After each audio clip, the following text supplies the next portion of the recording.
안녕하세요 여러분. 새로운 한 주도 주님의 은혜 가운데 승리하는 그런 한 주가 되기를 축복합니다. 오늘 본문은 역대하 23장입니다. 6해를 기다린 여호야다 제사장은 일곱째 해가 되자 드디어 용기 있게 결단을 내리고 군대 지휘관들인 백부장들 곧 여로함의 아들 아사랴와 여호하난의 아들 이스마엘과 오벳의 아들 아사랴와 아다야의 아들 마아세야와 시그리의 아들 엘리사밧과 미략을 맺었다. 이들 백부장들은 유다의 모든 성읍으로 돌아다니며 레위 사람들과 이스라엘 각 가문의 족장들을 모아서 예루살렘으로 데리고 왔다. 그들이 모두 하나님의 성전에 모여 왕의 아들 요아스와 언약을 맺었다. 여호야다가 그들에게 말하였다. 여기에 왕사자가 계십니다. 이분이 왕이 되셔야 합니다. 이것은 다윗 자손이 왕이 되어야 한다는 주님의 약속을 따르는 것입니다. 이제 여러분이 하여야 할 일을 말하겠습니다. 이번 안식일에 맡은 일을 하러 오는 당번 제사장들과 레위 사람들은 여기 성전에 도착하여 3분의 1은 성전문을 지키고 또 3분의 1은 왕궁을 지키고 나머지는 기초문을 지키십시오. 일반 백성은 주님의 성전뜰로 모입니다. 그날 일을 맡은 제사장들과 그들을 돕는 레위 사람들 말고는 어느 누구도 성전 안으로 들어오지 못합니다. 거룩하게 구별된 제사장들과 레위 사람들만 주님의 성전 안으로 들어오고 그 밖에 일반 백성들은 주님께서 지시하신 대로 성전 밖에 서 있어야 합니다. 레위 사람들은 제각기 병기를 들고 왕을 호위하십시오. 임금님께서 드나드실 때에는 반드시 경호하도록 하십시오. 그리고 어느 누구라도 이 성전 안으로 들어오려고 하면 모두 죽여야 합니다. 레위 사람들과 모든 유다 사람들은 여호야다가 명령한 것을 그대로 다 하였다. 여호야다 제사장이 안식일에 맡은 일을 끝낸 사람들마저 집으로 돌아가지 못하게 붙들어 두었으므로 지휘관들은 안식일 당번인 사람들과 비번인 사람들을 다 데리고 있었다. 여호야다 제사장이 백부장들에게 창과 크고 작은 방패들을 나누어 주었다. 그것들은 다윗 왕의 것으로서 하나님의 성전 안에 간직되어 있던 것들이었다. 그는 또 일반 백성에게도 무기를 들려 성전 남쪽에서 북쪽 끝에 이르기까지 전 지역에 그들을 배치시키고 제단 근처에서나 성전 안에서 왕을 경호하게 하였다. 그런 다음에 여호야다와 그의 아들들이 요아스 왕세자를 데리고 와서 그에게 왕관을 씌우고 왕의 직무를 규정한 규례서를 그에게 주고 기름을 부어 왕으로 삼고 임금님 만세 하고 외쳤다. 아달랴가 백성들이 뛰어다니며 왕을 찬양하는 소리를 듣고 주님의 성전에 모여있는 백성에게로 가서 보니 왕이 성전 어귀 기둥 곁에 서 있고 관리들과 나팔수들이 왕을 모시고 서 있으며 나라의 모든 백성이 기뻐하며 나팔을 불고 있고 성전 성가대원들이 각종 악기로 찬양을 인도하고 있었다. 아달랴는 불을 참지 못하고 옷을 찢으며 반역이다 반역이다 하고 외쳤다. 그때 여호야다 제사장이 군대를 거느린 백부장들을 불러내어 그들에게 명령을 내렸다. 저 여자를 대열 밖으로 끌어내시오. 저 여자를 따르는 사람도 모두 칼로 쳐 죽이시오. 여호야다는 주님의 성전 안에서는 그 여자를 죽이지 말라고 하였다. 그래서 그들은 그 여자를 이끌고 왕궁 말의 문 어귀로 들어가 거기에서 그 여자를 처형하였다. 그런 다음에 여호야다는 자신과 백성과 왕이 주님의 백성이 되는 언약을 세웠다. 그렇게 하고 난 다음에 모든 백성이 바알 신전으로 몰려가서 그 신전을 허물고 제단들을 뒤엎고 신상들을 완전히 부수어 버렸다.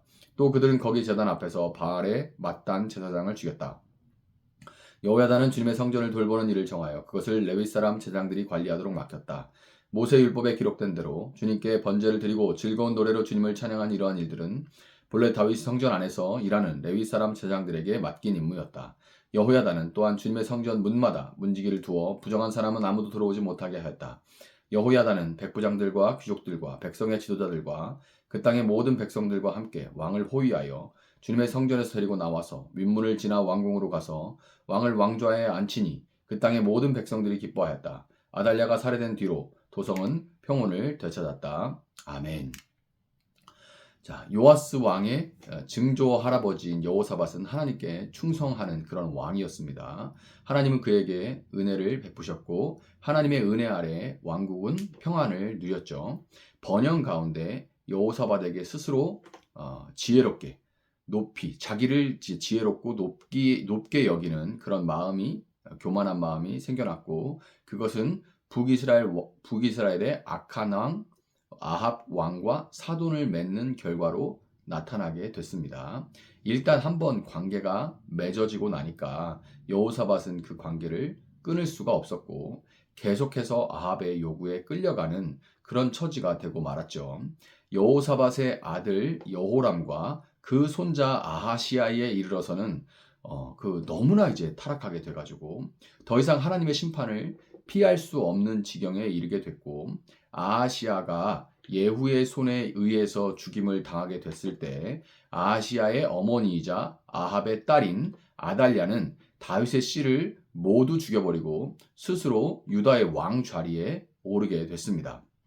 하나님과 다윗이 맺은 그 언약이 끊어질 절체절명의 위기에 처하게 된 겁니다. 이 스토리를 이제 제가 쭉 설명을 드렸는데 간단하게 어딘가 낯이 익은 그런 이야기죠. 바로 창세기의 에덴 동산과 홍수 심판으로 이어지는 그런 이야기입니다. 창세기 때나 왕정 시대나 인간이 스스로 왕되고자 하는 그 교만함의 죄와 그로 인해서 마귀의 종노릇을 하다가 끝내는 심판을 피할 수 없는 운명에 빠지는 이야기는 그때나 지금이나 크게 다르지 않은 것 같아요. 창세기부터 지금까지 사람에게는 죄와 심판으로부터 구원을 얻을 아무런 소망이 없는 거예요. 그러나 하나님은 홍수 심판 중에 노아와 그 가족을 남겨두심으로 당신의 언약을 신실하게 지켜가셨고 오늘 본문에서도 아달랴에 의해서 다윗의 씨가 절멸될 그런 상황 속에서 아하시아의 아들 요아스를 남기셔서 그를 숨게 하셨죠. 남기셔서 그의 생명을 지키게 하심으로 언약에 하나님은 충성하시고 신실하신 그런 모습을 보여주십니다. 여러분 사람에게는 소망이 없지만 약속에 신실하신 하나님이 역사를 통틀어 우리의 유일한 소망이라는 것을 여러분 믿으시기를 바랍니다. 요아스가 어느 정도 성장했을 때 제사장 여호야다와 그와 뜻을 같이 하는 사람들에 의해서 아달랴의 반역은 종식됐고 다윗의 자손 요아스는 다시금 유다의 왕좌를 회복할 수 있었습니다. 본문 11절은 요아스가 왕이 될 때 그에게 왕관을 씌우고 왕의 직무를 규정한 규례서, 즉 율법을 주었다 이렇게 말을 하는데요. 이와 동일한 장면이 계시록에 나옵니다. 요한계시록 5장 7절에 이렇게 나와요. 그 어린 양이 나와서 보좌에 앉아 계신 분의 오른손에서 그 두루마리를 받았습니다. 아멘. 예수님이 하나님으로부터 왕관과 두루마리를 받으시고 이 땅의 왕으로 임명되는 왕의 대관식 장면이 바로 계시록 5장 7절이에요. 여러분 이 시대는 아달랴가 다윗 자손의 씨를 말려버리고 스스로 왕 자리를 차지한 것처럼 마치 예수님이 왕권이 찬탈당한 것처럼 그렇게 보이는 그런 시대입니다. 반역자 아달랴는 왕좌에서 끌려 내려올 때 반역이다 반역이다 하고 이렇게 외치죠. 적반하장도 유분수지. 정말 자기가 반역을 일으켜 다윗 씨를 다 죽이고 스스로 왕좌에 올렸으면서 자기 자리를 뺏기려고 하니까 반역이다 반역이다 이렇게 외치죠. 이런 모습은 그런데요. 아달랴의 것만이 아닙니다. 아합 왕은 자신의 악함으로 인한 하나님의 심판으로 북이스라엘 땅 전체에 가뭄이 3년 동안 들었을 때 선지자 엘리야를 만나니까 이렇게 말합니다. 아합 왕이 그대가 바로 이스라엘을 괴롭히는 자요? 이렇게 그대가 바로 이스라엘을 괴롭히는 자요? 이렇게 말을 해요.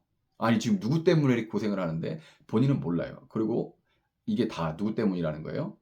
엘리야 때문이라고 그렇게 얘기하죠. 그의 딸 아달랴도 똑같이 반역이다 반역이다 그렇게 외치죠. 이게 악의 특성이에요. 아달랴와 아합의 모습처럼 세상의 악한 자들과 그 배후의 사탄은 스스로 하나님의 자리에 앉아 하나님을 대적하고 있으면서도 본래 그 자리가 자신들의 자리인 것처럼 떵떵거리며 그렇게 살아가고 있습니다. 그들의 위세가 너무 강하고 그들이 행하는 포갑 정치가 너무 가혹해서 그들의 나라가 끝나지 않을 것 같다는 그런 생각이 드는 것도 사실입니다. 그렇지만 여러분, 요아스를 다시금 왕위에 올린 제사장 여호야다처럼 그 시대에나 지금이나 다윗과 맺은 하나님의 언약은 그 언약을 무겁게 여기고 목숨을 걸고 순종하는 사람들을 통해 여전히 성취되고 있습니다. 여호야다는 제사장으로서 가만히 있어도 자기 하나 그 일신의 안위와 영달은 보장된 그런 사람이었습니다. 심지어 아내도 왕의 딸이에요. 왕의 딸이에요. 그러니 뭐 자기 일신의 안위는 괜찮습니다. 보장된 사람이죠. 그렇지만 그는 언약의 하나님에 대한 믿음으로 일어섰고 그가 일어섰을 때 숨어있던 숨죽이고 있던 짓눌려 있던 하나님의 사람들도 함께 일어섰습니다. 여러분 여호야다가 본문 8절과 같이 당번뿐만 아니라 비번이었던 사람들까지 예외 없이 거사에 동참하게 했던 것처럼 이 시대에 사탄의 나라를 종식시키고 하나님의 나라를 세워가는 일에는 하나님 사람 그 누구도 열애가 될 수 없습니다. 비번은 없어요. 세례 요한이 예수님이 처음 오실 길을 준비하고 예비했듯이 우리는 이제 예수님이 다시 오실 길을 예비하기 위해 여호야다와 그와 함께 했던 사람들처럼 목숨을 걸고 언약에 충성하는 삶을 살아가야만 하는 겁니다.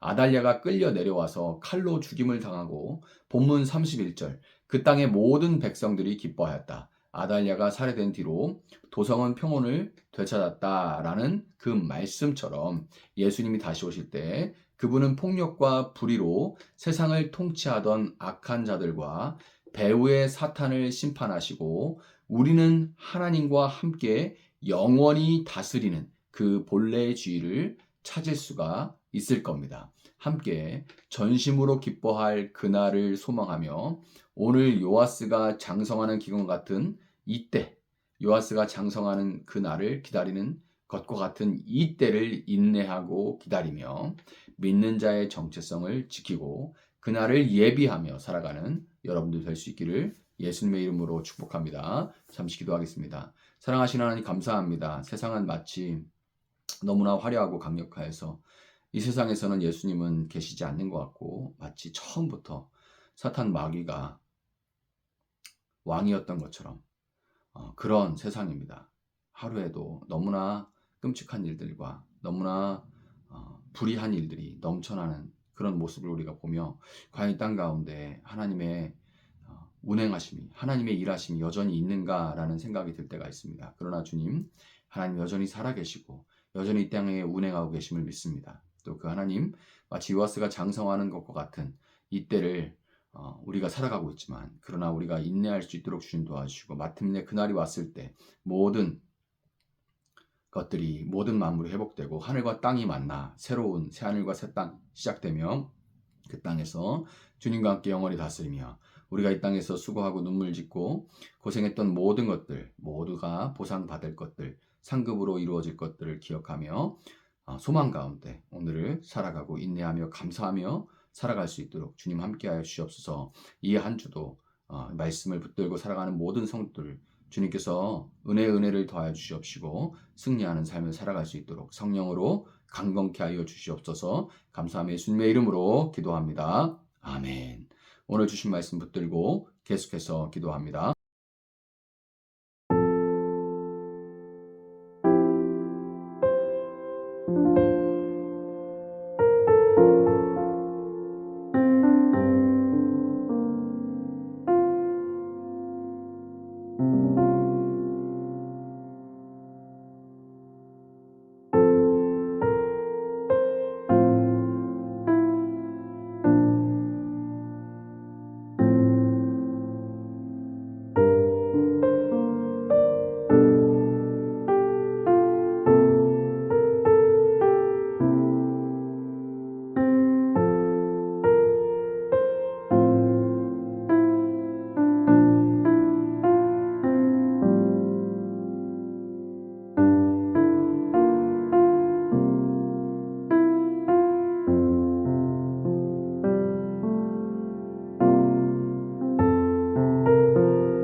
니다